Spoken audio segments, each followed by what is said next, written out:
after eliminating the second set, and I think if we could eliminate the second set, it was a really well-played match by the Gophers, and I think also Penn State. I don't think any team had any sort of rhythm starting in the first two sets, and then, I think Penn State took it over in the second set, but mostly because we relinquished part of it, and they came out a little strong, and we didn't respond, and then, the team came out in the third set and started, to upgrade what they did defensively, upgrade what they did in the serving, behind the service line, as well as being able to open up our attack, with Kelly setting the middle a little bit more, and also getting our right sides involved a little bit more.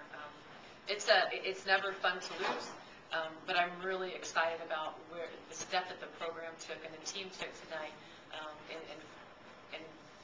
in making a move towards how they want to finish the season. So I'm pleased with a lot of performances that occurred tonight. You mentioned the serving. How would you evaluate that? You guys pretty much outserved them numbers-wise tonight. Well, it's all the work maybe is paying off, or maybe it's being back on the sports pavilion. But this is the stuff we see every day in the practice gym that no one else sees. And it's nice that the servers are trusting themselves, they're trusting situations. Ashley right here, I thought just had a really nice run in set 4 for us. And, and all of our servers did, even our Steffi Suter coming in off the bench and letting Catherine Harms have a break for the service line. Everyone did their job for the service line they were supposed to do. Can you talk more about Ashley, huge towards serving and getting 12 kills? Well, what I told Ashley as we were walking out here, and I don't want to embarrass her or give her a big head, which I don't think will happen, is that tonight I thought she took a huge step of being the left side attacker that we recruited her to be and what she could become. I mean, she really held her own out there in passing, in blocking as far as putting up a formidable block, obviously attacking with, I think everyone in the world knowing that the ball was going to Ashley Whitman, as well as going behind the service line with confidence and putting a lot of pressure on Penn State. And she's worked really hard at this. This has not come overnight. And it's nice, I know for her and I know for the team, but I'm sure for her that it's really nice to see all that hard work paying off, because she has put a lot of hours in for this night to happen. Ashley, can you talk about your performance, the career high in kills, and you kept getting set and kept pushing down?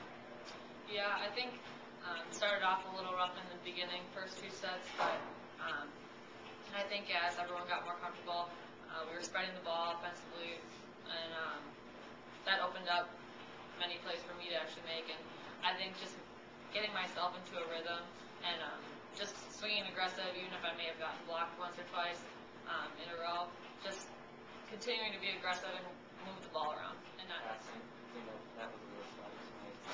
Well, it was a little streaky at times. We got stuck in some rotations that we've struggled with a little bit all year, but I don't think it was terrible. I mean, it was just that we didn't capitalize when we did get the good pass soon enough to get out of that rotation.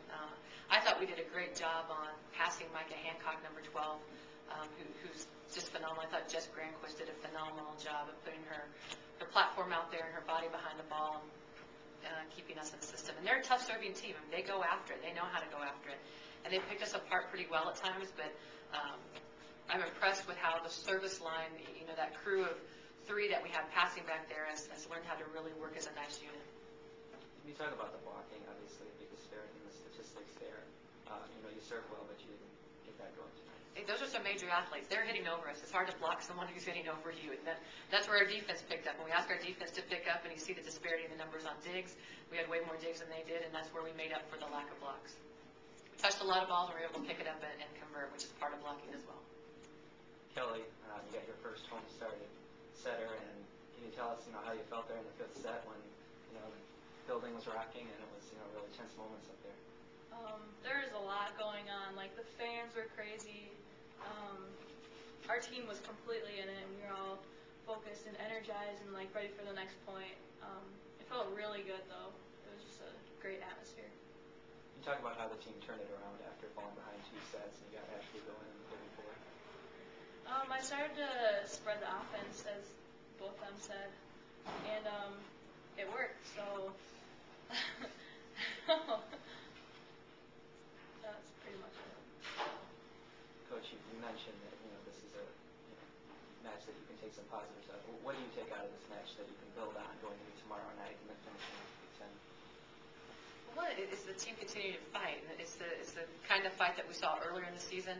But I think we're actually better as a unit than we were early in the season, as far as how everyone is working together and the flow and the rhythm of the match. It started out a little slower than what we wanted, a little shaky, but the team responded well after the intermission. And what we talked about in the locker room is that we really managed some parts of the game better tonight than we have, picking up the tip, changing some defensive options behind our block because of how the opponent was attacking us, and really going after it after the service line. There's a lot of things to take into tomorrow night for the rest of the Big Ten season. Thanks, guys.